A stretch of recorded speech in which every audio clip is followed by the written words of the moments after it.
Hello, it's Andrew Eborn here with another edition of Lives on Lockdown. And we're going to go all the way to the watery water parts of London.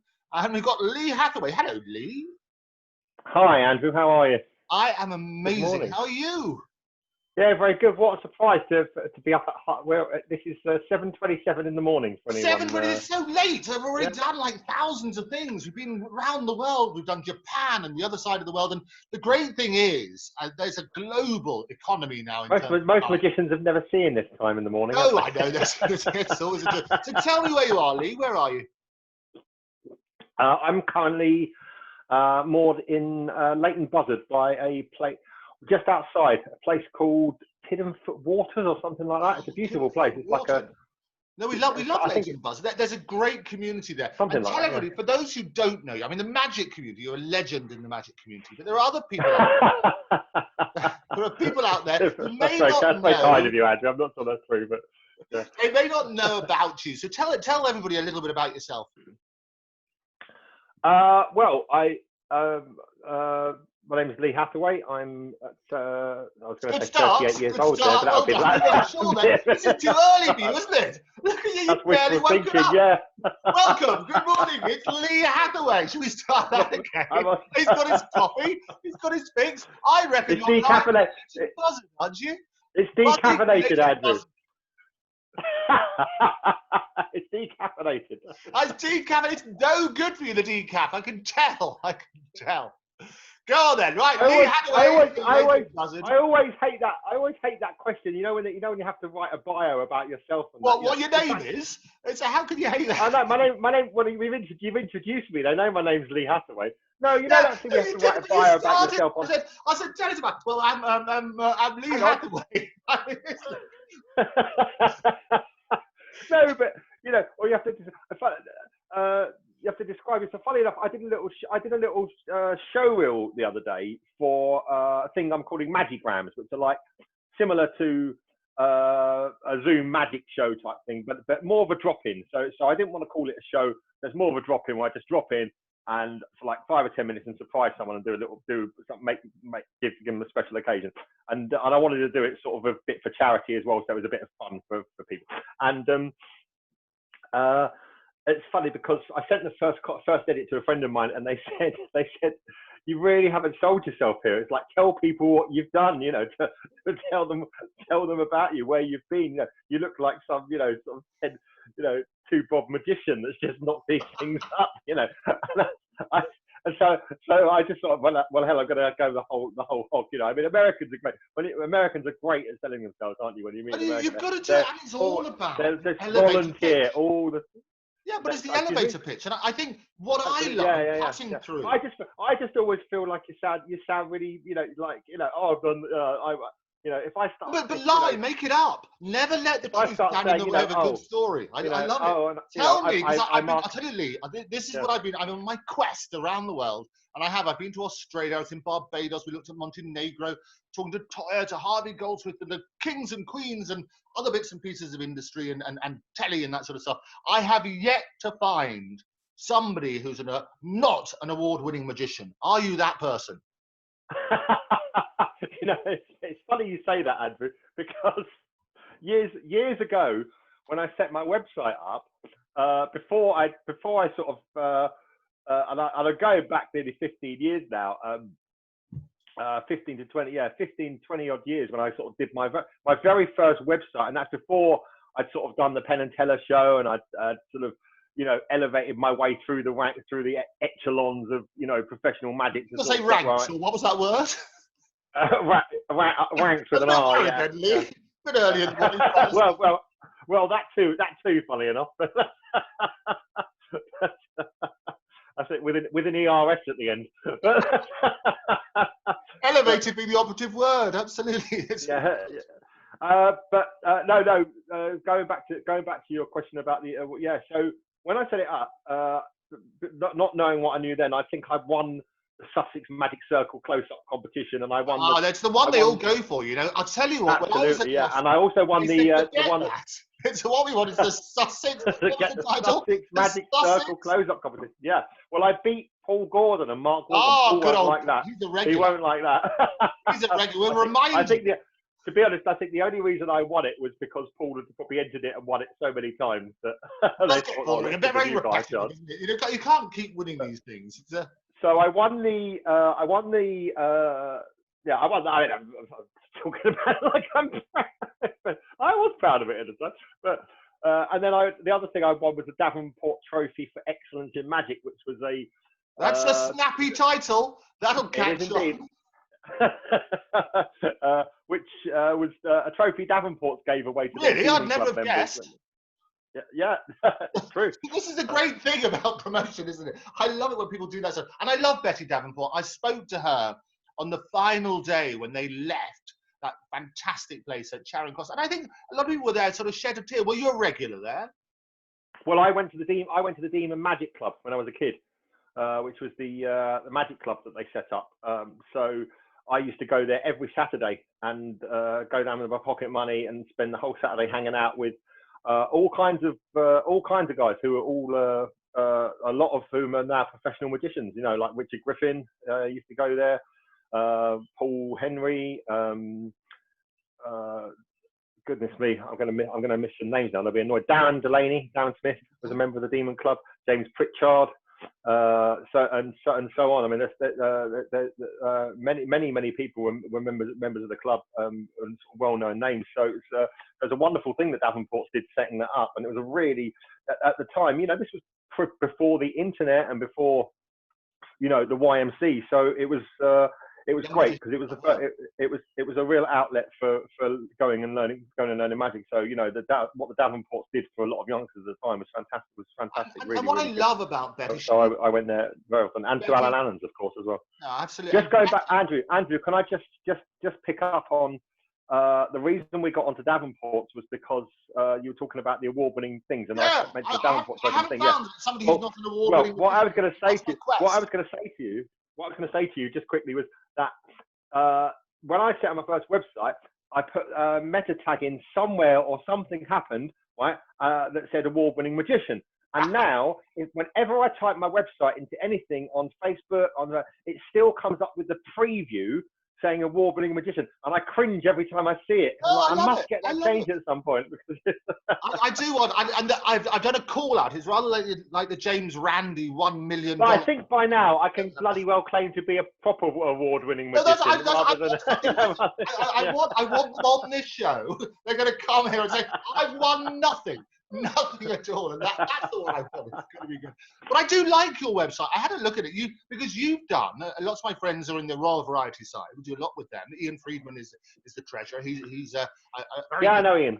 Yeah, very good. Yeah, and I came along, and you were one of the magicians, and he very kindly invited me in his box and that sort of thing, and I went along one year, and you and a whole load of others were there doing the tabletop. And I look on your website. You've done that for years. How did that come about?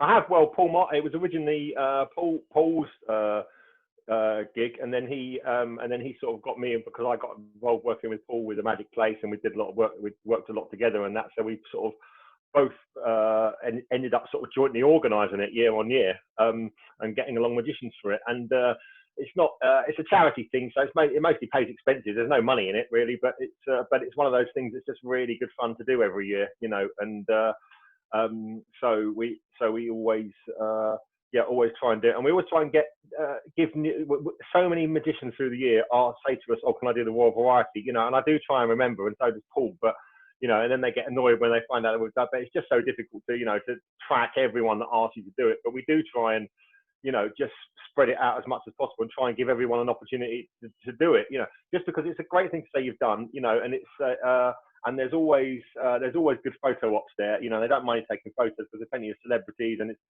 you get to work. You know, that particular night at the Grosvenor, there's usually, well, it's been at the Grosvenor and the International, I think. Yeah. It moves hotels.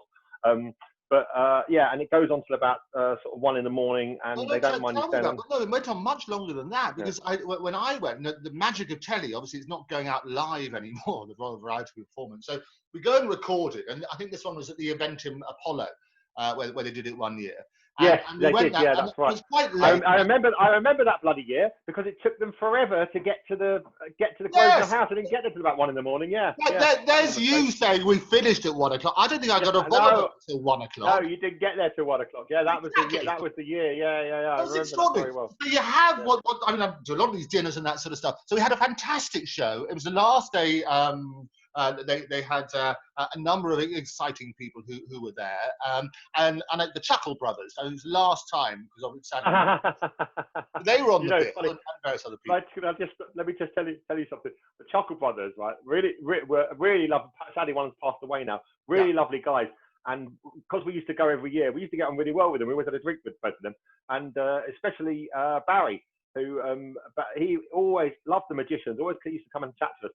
And every year we'd go along. We go, "Hey, Barry, it's Barry. Barry, how are you, mate? Hey!" Put our arms around him, give him a hug, have a drink with him.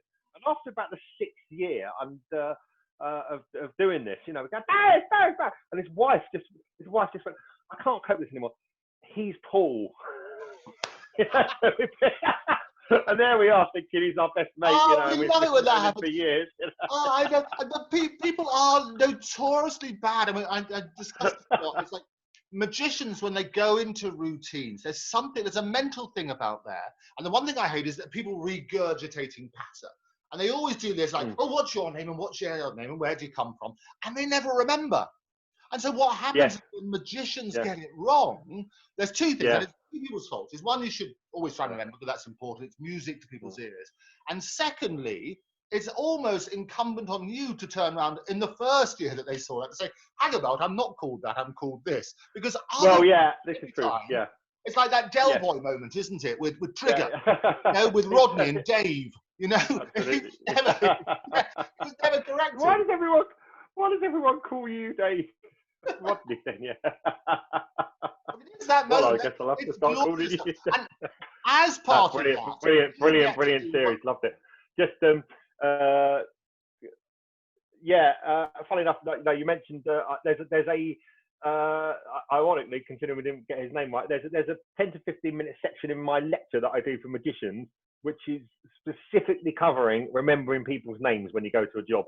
And I think it's so important in this job, when you're face to face meeting people, to remember people's names. Doc Eason is very good at it. He's incredible at you can meet Doc Eason once and he will remember your name. By the way, for viewers watching who don't know who Doc Eason is, he's a legendary American bar magician who's a great guy. Award-winning. I'm sure he's probably created the award, Andrew. He is the award. So there's a whole section about it, because I think it's so important when you go to a gig, to remember people's names. Also, it gives you more control over your audience because you can reference the name. And I've been to gigs where and you do the gig, and people say, the most amazing thing, was the way you just remembered everyone's name, which is either they're impressed with remembering everyone's name, or it's a testament to how crap the magic was. I don't know. The other thing, and there's Dr. Bruno first will tell you, it's not just magicians who have to remember names, it's everybody. It's everybody. If you want to connect with people, that's what they do. Absolutely. The sweetest sound is somebody's name. And if you're in sales, or you're trying to communicate, or you're negotiating a deal, whatever it's going to try and be, connecting with somebody and saying their name is very, very powerful. And Dr. Bruno first, he does his memory course, a fantastic little memory course. Paul Daniels used to reference it. And they all say that actually it's not about remembering, it's about putting it in there in the first place. Because so many people, they just ask glib questions like, "How are you?" "Well, I'm fine." "Well, it's a little dance. What's your name? Where do you come from?" Don't listen.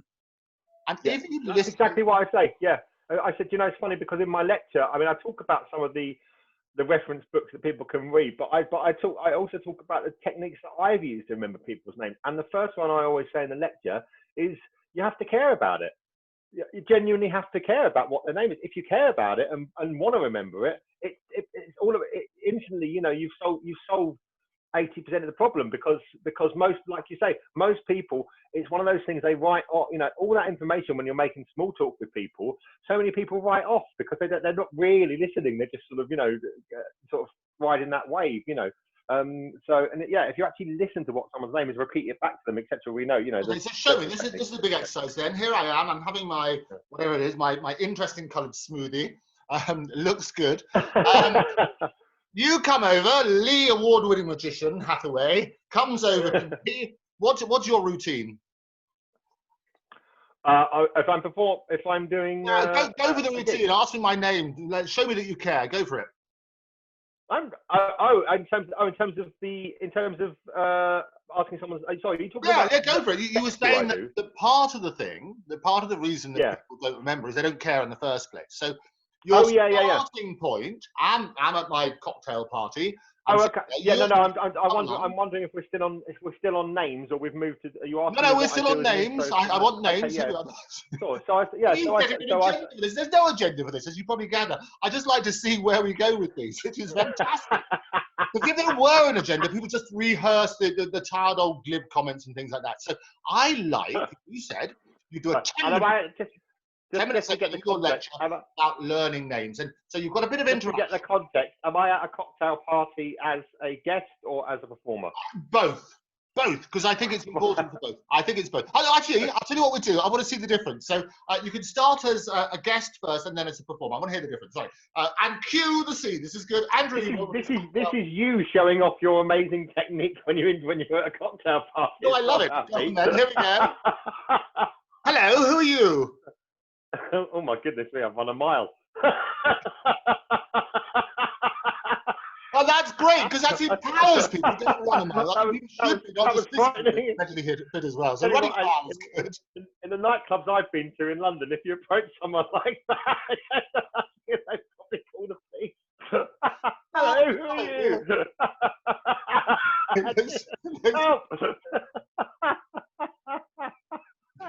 Always a joy. Right, go on then. Let's have your moment. Hello, how are you doing? I'm doing very well. How are you? Yeah, very good, Tom. My name's Lee. What's your name? Andrew. Andrew, nice to meet you. And do you prefer Andy or Andrew? Andrew is what I use. With an elongated vowel, that's what I use. Yeah, it's the proper way to pronounce it, of course. So many people go with et cetera, et cetera. Yeah.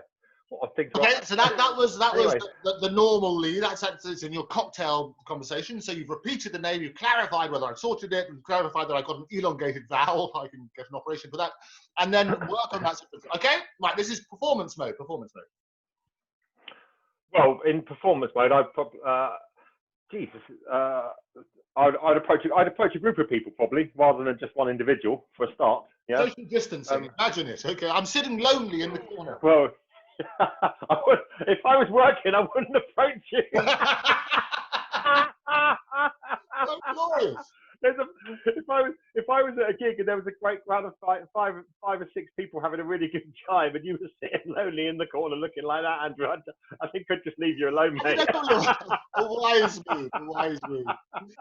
So, okay, group of six people. We're here. We're having our thing. We're having a good conversation about whatever. You come along. What's your opening line? Group of 50, 50. No, 6. Oh, 6. Oh, okay, cool. I just stood up. Hi guys, good evening. My name's Lee. I've been asked to entertain you here this evening. Don't worry, it'll only take a couple of minutes. Probably feel like a bit longer than that. So that's one opening line that I'll do.